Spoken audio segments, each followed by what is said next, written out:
Good evening, everybody. This is Casper from the Tropical Weather Threat Society, bringing you our nightly update regarding the tropical basin and, basically across the world. Now, I'm going to be honest with you guys. We got a few things to talk about tonight. I'm starting to see some signals for the Atlantic Basin that starting to get a little concerning. That we maybe not impacts for anybody, but I'm starting to definitely see some potential uptick in activity going at least through the next couple weeks. So we do have a new tropical depression out here, 13E into the Eastern Pacific. We'll get to that a little bit later. But first, we have an X on our wave that is going to be emerging from the African coastline. That currently has a 0% chance of development over the next 48 hours for obvious reasons. It's still on land. And a 30% chance of development over the next 7 days. I do expect this to. I do expect this to potentially develop, but maybe later on down the road. Maybe after it gets past maybe about 40 west, getting a little bit further, maybe more of the central tropical Atlantic there, but it could honestly develop anywhere. But I do expect it into the latter part of the hatched area compared to the beginning portion of it. So what we're going to do now is we're going to take a look at the models. And what we have here is the Euro Legacy model. These are our ensembles. And if you notice, like I said, with the ensembles, they're kind of in agreement here. This line right here is 40 degrees west. And if you notice, we have a little bit more of a signal for potential development in, on the other side of 40 degrees west or west of 40. And then potential development here getting into the 50 range. But now, as we go out 10 days, there's also something else that I need to point out. And that is another wave that is emerging off of the African coastline. This one, we may have to keep a watch on. That one may be a lowrider and may stay a little bit further south than what we want, a little bit further too long. It's way, way too early to say, but even the Google DeepMind model is like, hey, that second wave that's going to come off, you might want to keep an eye on that one too. And, well, absolutely, we're watching pretty much everything because we are in peak season right now. But another thing, we don't have anything for the Central American gyre. We've got one little blip right there, but they're nothing. They're over 1,005 millibars. We don't have anything for the Central American gyre. When we get to the GEFS, you will see signals for the Central American gyre. But that's not all. I want to bring your attention to this area right in here. And if you notice, these weren't there a couple days ago. And we're starting to get a small signal that maybe something north of Hispaniola could try to spin up as we go a little bit further into time. And I think I know what our culprit is. And I believe it's this little booger right here. I believe that as with the trough sitting here like this, high pressure back here like this, everything rolling around the high as we see here, meeting the trough and exiting out to the northern Atlantic, we have one little blob right here. Now, if that blob decides that it doesn't want to move for a few days, then it may be this little area right here. But we also see this one back here. Now, this is going to propagate and get up into this area as well. we may have to keep a watch on that. I know nobody's talking about that just yet, and it's a very, very low signal, but that one struck me kind of funny when I looked at it. So, what we're going to do now is we're going to compare this with the Euro AI. And as you can see, the Euro AI out 10 days also has our area here.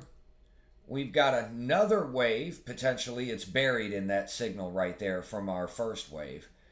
We also have a couple little lows right here, and it may not be anything but just increased shower and thunderstorm activity, but we've really got to watch. And no CAG.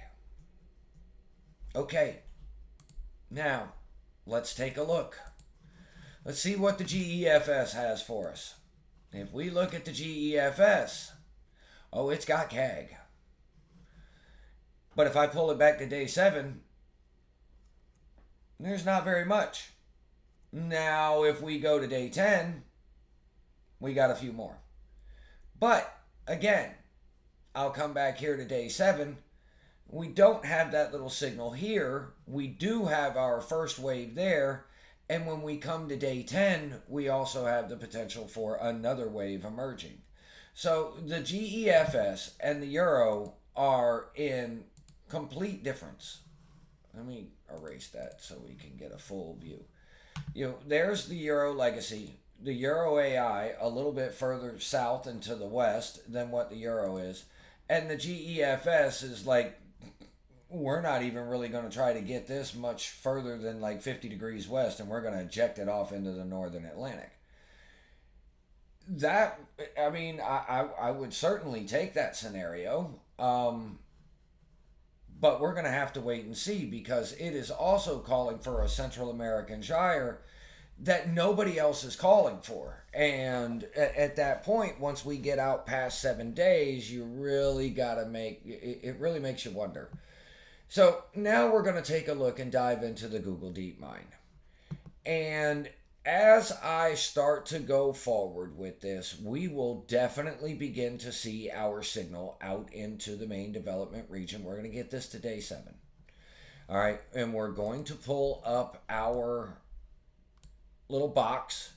And as you can see here, this first wave, yes, there are a couple that may cut it off and keep it further to the west, but the majority of our guidance, the highest probability, and that's what you use when you look at these ensembles. There's 50 ensemble members.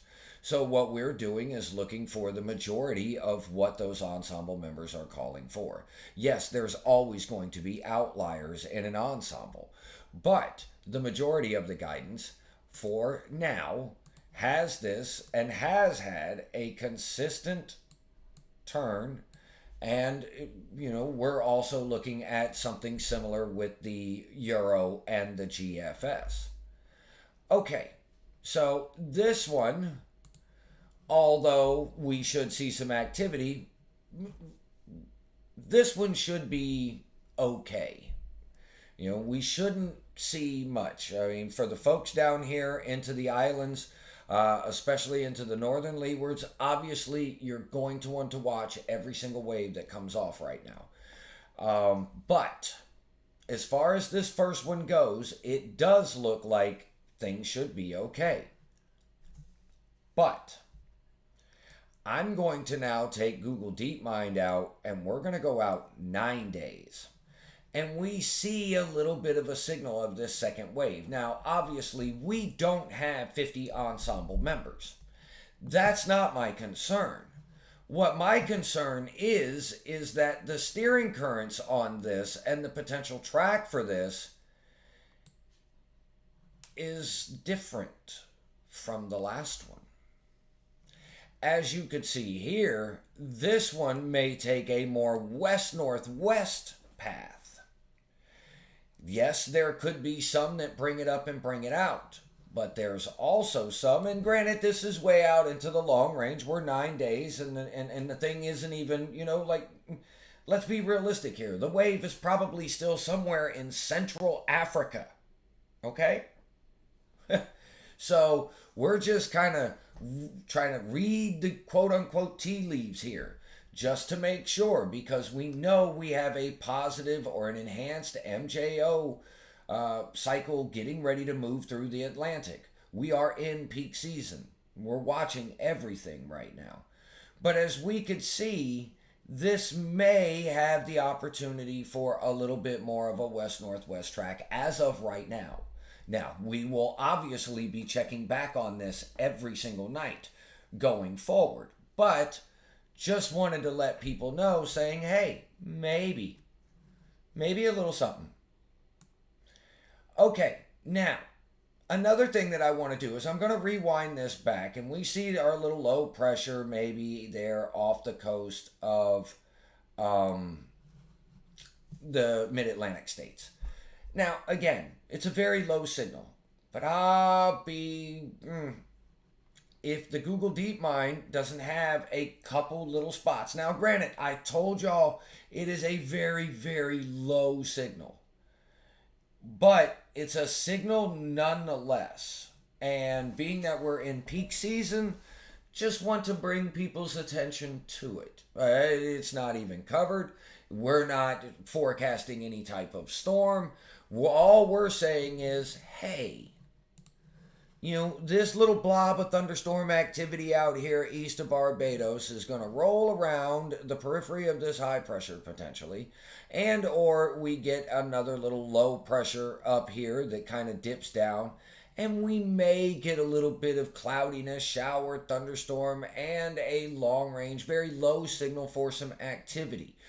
Now, I know that it is the time of year to where folks love to take cruises down there to the Turks and Caicos and the Dominican Republic and the Virgin Islands and all that other stuff. So, yes, for some people, there is interest in maybe a little bit of a disturbance or a persistent disturbance. We'll say that. That may be the proper term. So now what we're going to do, now that we've looked through the ensembles, what we're going to do now is take a look at our deterministic runs. We've got the Euro on the left and the GFS on the right. This model represents the 850 millibar vorticity, which is approximately 1 mile above the ocean surface. This looks for areas of spin. It will highlight our areas of spin and the winds associated with that 1 mile above the ocean surface level. Now, as I go forward, we will see that we do have that wave emerging from the African mainland. It is trying to consolidate at this point. GFS is really starting to increase some of the energy. The Euro, not so much. We're trying to get it there, and then once we get it past about 45, as you can see with the GFS, we're really starting to ramp up the intensity. The Euro is also trying to organize that little bit of intensity. But look here. Look. And it could be a wave that is in front of it. But if you notice, when we get to about day 7, take a look at the Euro. And the GFS, there is something of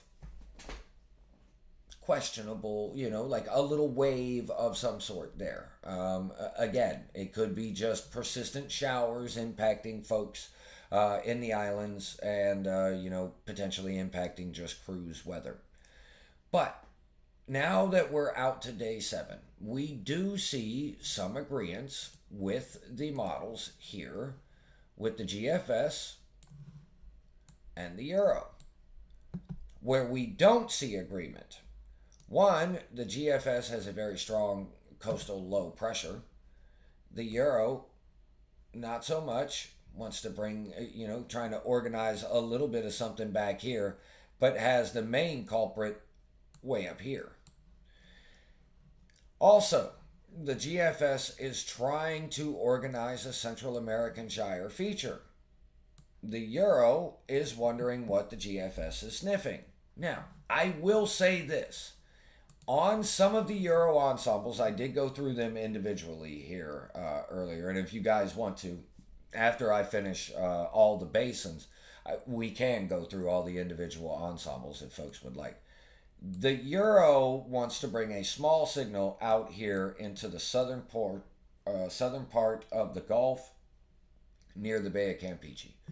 But it's a very small signal. Again, but that's not even really associated with CAG. That would be a low pressure center off of the stalled out frontal boundary. So as we continue to roll this forward and we get it out to day 10, well, look how aggressive the Euro is with that wave that just come off of the African mainland. The GFS also has it. It's not as cohesive of a signal, of a rotational signal and velocity that we see here on the Euro compared to the GFS, but it's definitely got some energy associated with it. No question about it. And as we continue to roll this forward to day 10, as you can see, excuse me, the GFS never really gets CAG, organized and materialized by the time we get out to day 10. What it does do is cause a massive moisture surge into parts of southern Florida, which obviously don't need much more rain because of the persistent frontal boundaries that have been sticking and kind of plaguing the southern part of the state. No drought for you guys this year. Though sure folks up here in northern Florida would like to get in a little bit on that rain. We're starting to get our drought conditions up here into the Panhandle region and northern parts of Florida, getting into Georgia and Alabama as well. Now, if I run this out into La La Land, because I know that folks, all over social media love to share the GFS deterministic run when we get out here into fairy tale land, and tonight at 366, this is calling for Louisiana. Okay, now let's be realistic here, folks. The GFS has absolutely zero skill past 240 hours. Zero. And it really doesn't have much skill at 240 hours. Your skill really lies back within 7 days. And if you really wanted to get real good, 5 days. There's... No. So if you see folks that are out there on social media sharing deterministic runs and scary runs of the GFS, hey, we get this twice a year. We get this at the beginning of the season and starting to get down towards the latter half of the season, where the GFS is most likely or not going to over amplify a convective mass there in the Western Caribbean, and it is going to continuously try to develop it due to its convective feedback bias there in the Western Caribbean, and voila, you've got a ghost storm. And then you'll get another ghost storm and another ghost storm. And if you do not have the Euro corroborating what you see with the GFS in the Western Caribbean, please take it with a large grain of salt. You may even want to... maybe a larger than a grain at that point. So now what we're going to do is we're going to take a look at our humidity levels. We've got our 500 millibar humidity level on the top and our 700 millibar humidity level on the bottom. Our top graphics represent approximately 3.5 miles above the ocean surface, and our bottom graphics represent approximately 2 miles above the ocean surface. We have, again, the Euro on the left and the GFS on the right. As we run this forward, we will see that especially in the 500 millibar level, there is an abundant amount of dry air still over portions of the Atlantic. And this frontal boundary, this next approaching frontal boundary, this little reinforcing shot of dry air, really puts the dry air firmly in place over the Gulf of Mexico. As you can see, all 4 models, we're out here day 4. All 4 frames, Euro, GFS, 700 millibar, 500 millibar, doesn't matter. Dry air, a lot of dry air, could give Florida a break from some of this persistent rain that they have been seeing with the stalled out frontal boundary. Now, as we continue to go forward, we're going to get to about day 5. Now, When we get to day 5, things start to get a little bit interesting here because the euro, there is some similarities and then there's definitely some differences. We've got a huge difference in our dry air and moisture level here at the 700 millibar level out here. Now, if we look at our wave, yeah, I mean, as you could see, we do have an area of concern out here. 5 days, absolutely. Could we get an organized system? We've already seen that the GFS is really starting to want to ramp that up and get it going. But as we continue to go forward in time, we will note that the euro does potentially bring a little bit of a moisture surge there around day 7. The GFS obviously wants to have that moisture surge here. We'll come back to day 7 and you could see a very, very clear, well-defined line here on the 500 millibar with our moisture and our dry air. It is a very clear, well-defined line. Same thing goes on the GFS with that moisture at the 700 millibar level, dry to the north, extremely tropical air mass to the south. If we look at it on the euro's a little bit of a different angle. And that does make a difference because you've got a low pressure here on the euro and here, as to where the GFS has its low pressure a little bit further and off to the northeast and offshore. So it is helping to drag this frontal boundary and pivot it out and down some. So, you can see this moisture plume coming up for southern Florida here located on the euro. Now, whether we get anything organized or not, that remains to be seen. It will it will require further monitoring. Right now, we don't see much. But as we continue to run this out towards day 10, we do see that the euro wants to keep the Gulf of Mexico persistently covered in dry air. The GFS, on the other hand, kind of goes back and forth with it. As you could see here with the 500 millibar level, yeah, we've got a good amount of dry air here over the Gulf. If we look at the 700, we've got a low level moisture run. Almost like an atmospheric, like a fire hose. And as you can see with the euro, not so much. It's not really there. So there are some variabilities. I am more worried about, honestly, I'm more worried about this little spot, in CAG developing than I am the one out there into the main development region right now. But I do, here on the euro, we'll get it out to day 8. I do, nope, get back here. I do have to show this. It's this little spot right there. And little moisture surge right there. GFS doesn't have an organized. But, as you can see, bloop. Maybe it's a mid-level. And it's just something to keep an eye on. We've got a positive, and we'll go over the MJO here in 2 frames. Now, we're going to compare all of what we saw. We know we got the sea surface temperatures. We know the areas into where we have our mid-level humidity and our dry air. And we also know where our areas of spin or vorticity could be. Now, what we're looking at is our deep layer wind shear. This covers between the 200 millibar level at approximately 40,000 feet down to the 850 millibar level, approximately 1 mile above the ocean surface.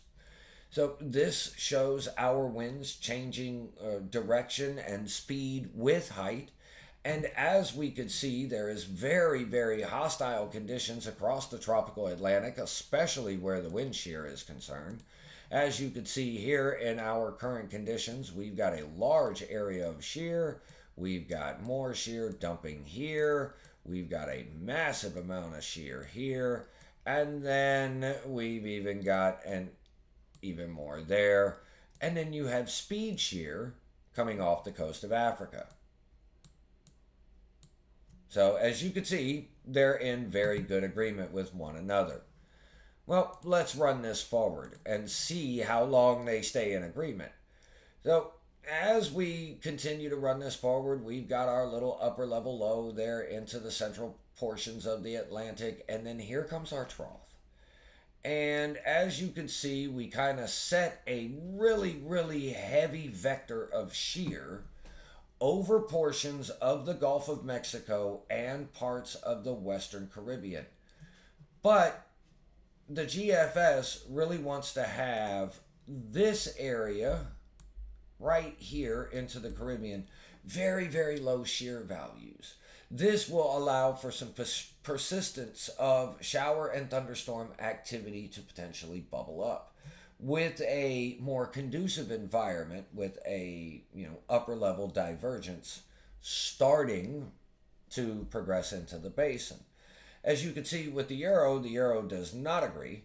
The euro keeps a pretty decent amount of it would be easterly shear onto the storm, and a smaller pocket just to the south of Puerto Rico. Pretty hostile environment. Now, this is day 5. Watch what's fixing to happen. Now, I don't like this. So, as we get to day 7, we start to get a light shear environment here into portions of the Western Caribbean. The GFS already wants to get CAG going with a lighter shear environment right there. We also have a organized system here and an organizing system there. So, question is, what are we going to be looking at? As you can see with the GFS, we may have a little bit of a disturbance right here, and the euro also maybe start to creeping in something there as well. So, again, the season is definitely not over. And if we continue to run this forward, the one good thing that I see that remains persistent is this trough and shear vector over portions of the Gulf. The Gulf is screaming hot, is rocket fuel right now. So it would be very nice to just keep this shear vector in place, keep that dry air in place. This would help protect the Gulf region for sure. That being said, if we look at out here into portions of the southwestern Atlantic and western Caribbean on the euro, that is potentially if we get a seed, we might have something. We've got a little bit of an upper level low right here. That's a little bit of an upper level low. We've got another named storm system right here. Our other area of interest kind of opened up into a trough. Here comes our new wave off of Africa, our other new wave off of Africa right there. And then you also, with the GFS, you have an elongated portion of the Central American gyre to where it is trying to keep its energy pinned down to the southwestern lobe. When it comes to the euro wanted to propagate any type of Central American gyre energy and dispel it off into the Eastern Pacific. All right.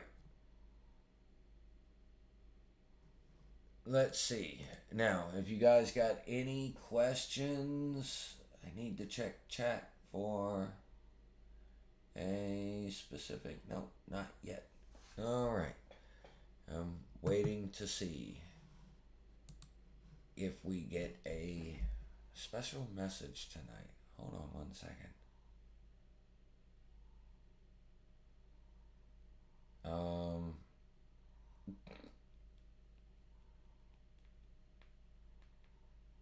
sending a text message.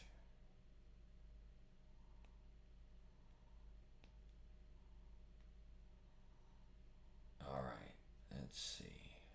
All right, back to the live. Now, we have our dust. Now, we shouldn't even have our dust. We shouldn't even be showing our dust model this time of year. Dust usually is not much of a factor. But as you could see, we can run it forward, and there is some Saharan dust out there. But then, as we continue to run this forward, the eastern Atlantic remains in that dusty feature, but let's run it out a little further, and we're not getting much. And it's not making it across the basin. And we're now, you're even starting to see some of that northerly component. And you know, things in trough pushing down into past the Azores and driving and kind of grabbing some of that dust and pulling it up and sending it back towards Europe.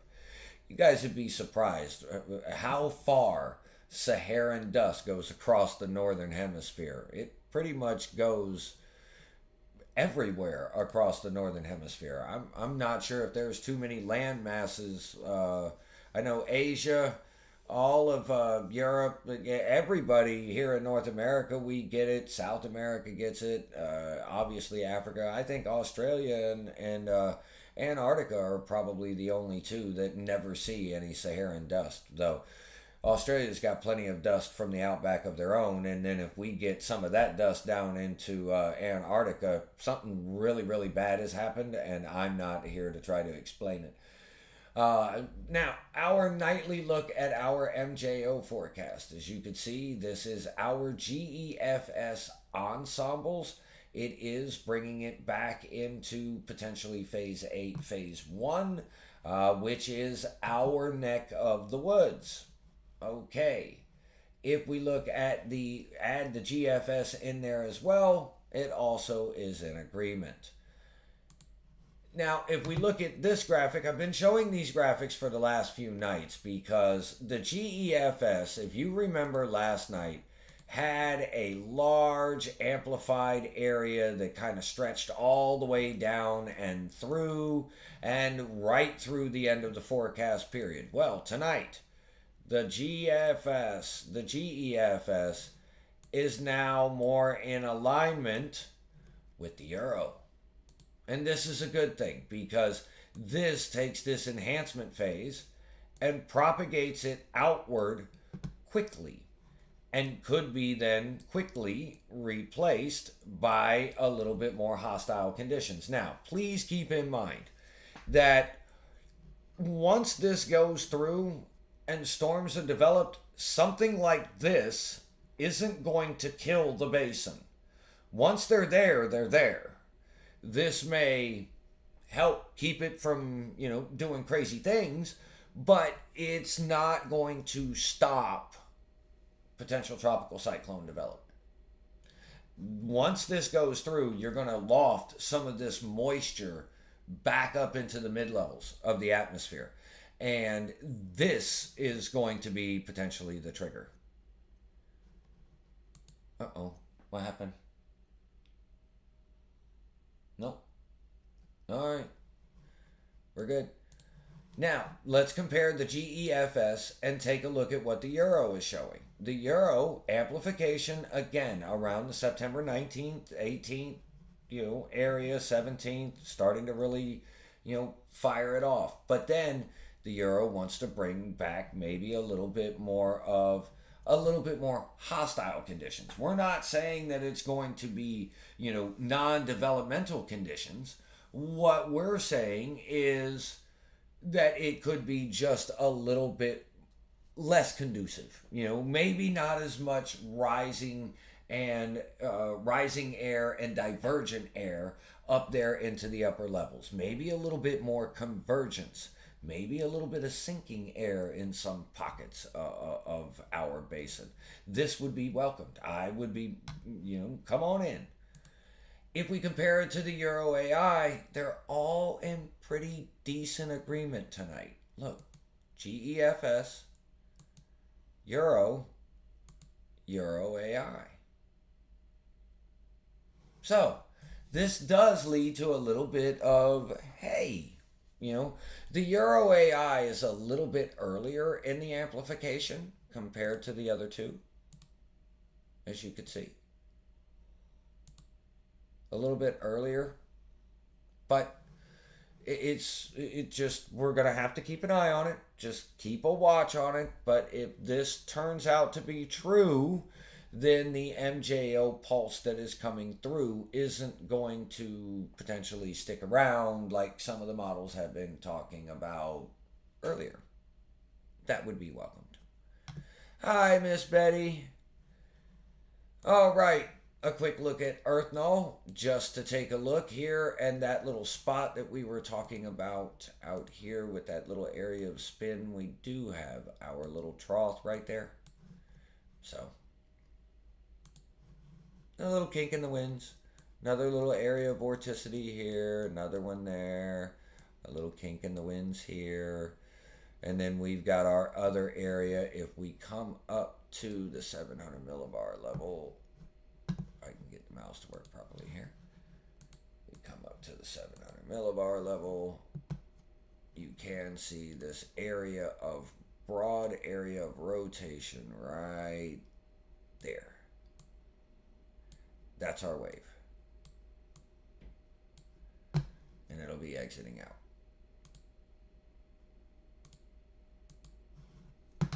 Okay. Now, again, yesterday was our peak part of our season. We're on the downswing, but keep in mind, we're still way up there. All right. So it's been abnormally quiet, and I definitely do not expect the season to continue that way, and neither does the Global Tropics Hazards Outlook from the Climate Prediction Center. As you can see, we are potentially expecting development here all the way through the end of September. Not extremely high chances. The Eastern Pacific's got some, high chances, but definitely just monitor things. Nothing to be concerned about. Nothing to be worried about. Just monitoring things right now. We're just watching signals. That's all. No threat. No threat to any land right now, except for our folks potentially out there in southwestern Mexico, depending on what Tropical Depression 13E and its intensification can do. Rainfall, regardless, but heavy winds, probably not. All right, so let's jump out to the Eastern Pacific, and as you can see, we do have our area of spin right there. This is Tropical Depression 13E. And as you can see, it is located pretty close to the coast. It's only moving west-northwest at 6 miles an hour, so it's going to be a persistent little thing. We jump back to the satellite. The biggest concern is, and I'm going to erase that, as this kind of slowly crawls off to the west-northwest like this, all of this backside moisture that is coming up is going to end up hitting the elevated terrain here along the southern coast, and rain. We're just going to color it all in. Rain. Rain. They're going to get rain. Could lead to flash flooding and mudslides in areas of higher terrain and where areas of persistent rainfall occurs. And it's quite possible because it's just it's a little too uncomfortably close, honestly.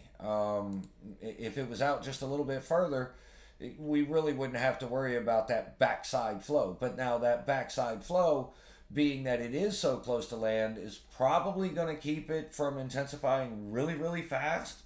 But it also, increases the flash flooding risk there for the folks in Mexico. All right, currently we are located at 15.5 north, 98.8 west, about 120 miles southeast of Acapulco, Mexico. Maximum sustained winds of 35 miles an hour, moving west-northwest at 6 miles an hour with a minimum central pressure of 1,009 millibars. There are currently no coastal watches or warnings in effect, interest along the coast of southwestern Mexico should monitor the progress of this system. If we scroll down to the most important portion of our public advisory, the hazards affecting land, our rainfall, we are looking at 2 to 4 inches with local amounts of up to 6 inches. And that would bring the risk of flash flooding, especially in higher areas and higher terrain. And then the winds, maybe along the coastline, it may get kind of squally. I guess that would be the way to put it. Will we get watches? Maybe, maybe not. As we could see here with the forecast cone, it is forecast to stay offshore.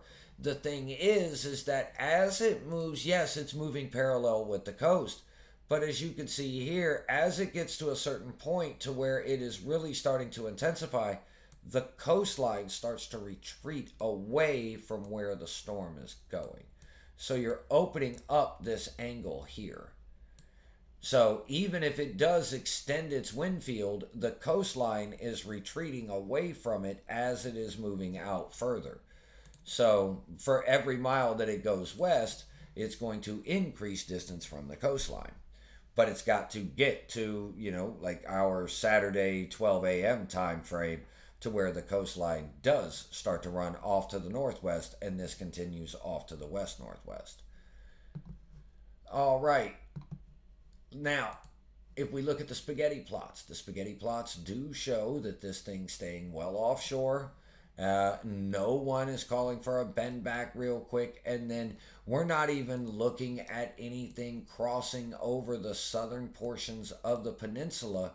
We're keeping it out over this area here where we get much cooler water temperatures, and we're going to end up with a little stable atmosphere. And oh Lord, please check chat.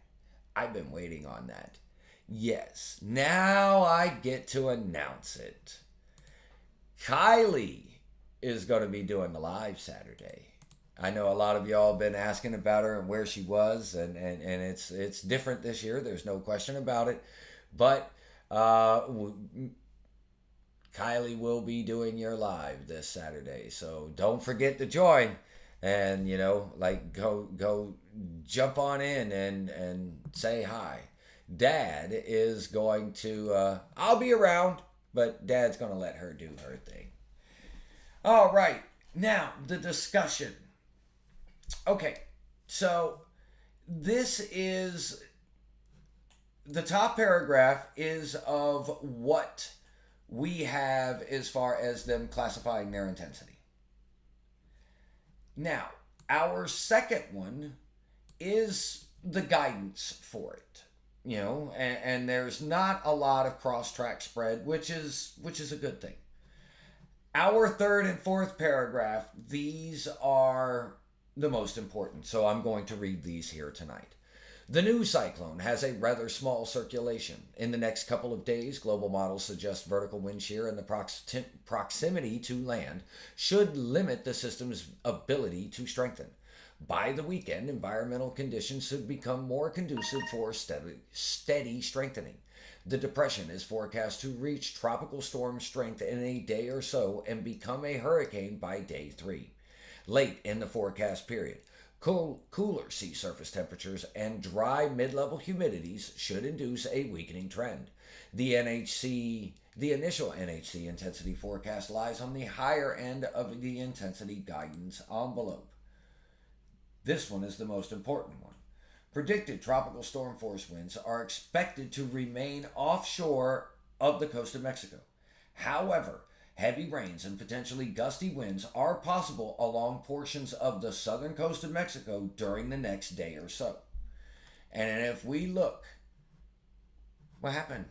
Casper just tuned us out. What'd I do?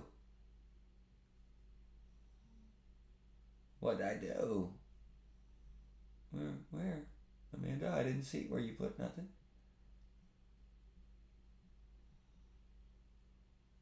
I know you don't want any more rain. But no, I didn't do nothing. I swear. I'm a good boy. Even though others might not agree, but I'm a good boy. But as we can see here with the forecast positions and max winds, they are calling it for hurricane strength within the next 72 hours to maintain that over the 96-hour period and then start its weakening trend and starting to fall back into the tropical storm strength there by day 5. So that's a good thing. If we look at the ensembles are, we don't have much from the Euro legacy, bringing this up into portions of the Baja Peninsula and then subsequently the southeastern or the southwestern portions of the United States. If we compare that with the Euro AI wants to get a little bit maybe over there, but the majority of the guidance wants to bring it out here over the cool waters. I seen that, Sammy. So, and if we compare that with the GEFS does not even get it anywhere near the Baja Peninsula, and we will come back and compare that with the Google DeepMind. And as you can see with the Google DeepMind tracks, there are not a lot of threats here for the southwestern United States and the Baja Peninsula. Most of them keep it out here over the open waters of stable air and cooler sea surface temperatures. Yep, I'm a good boy. I didn't do anything. All right, now, last but not least, let's jump out and say hello to Tropical Cyclone Blossom. Tropical Cyclone Blossom is in the southern hemisphere, in the southern Indian Ocean. Blossom spins the opposite direction of currently what we have.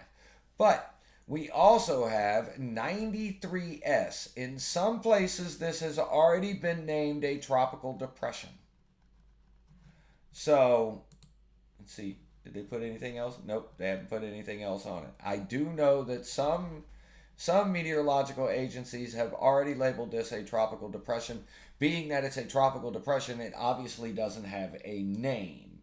So we're kind of waiting to see if this is going to get issued the fourth name, or well, the fourth tropical cyclone classification. And then, of course, we have Blossom. And Blossom is just tropical storm, minimal tropical storm, but it is by the name of Blossom. I'm going to be 100% honest with you folks. If I were to ever report on Hurricane Blossom approaching our area and it was going to be a threat of impact, Blossom doesn't really strike that kind of fear in me. Like it's Blossom. Yeah, okay. All right, guys, we can do a little bit better on the names. All right, we can. Something that maybe kind of like not necessarily fear, but like, hey, this thing's not messing around. It's Blossom. I digress. All right. Yep. Oh, Amanda. All right. I got to laugh at that when finally a name that Casper can pronounce. Oh, yep, I had to laugh at that one. I definitely did. That one, that's funny right there. That's a good one. I like that one. Yeah, it's terrible. I need some linguistic help, but it's probably not going to help. All right. All right, everybody. I am going to go ahead and cut it down here tonight. We will be live again tomorrow night at 6 p.m. Eastern, 5 p.m. Central here on Facebook and YouTube. And Kylie will be here on Saturday. So y'all make sure that you get there and, come join the shenanigans because I get to be in chat. So all y'all that keep dragging me in chat, what comes around, yeah. What goes around comes around, and I'll be seeing you real soon on Sunday, chat. So, all right, with that, everybody, have a wonderful evening, and we'll talk to you again tomorrow night. Good night, everybody.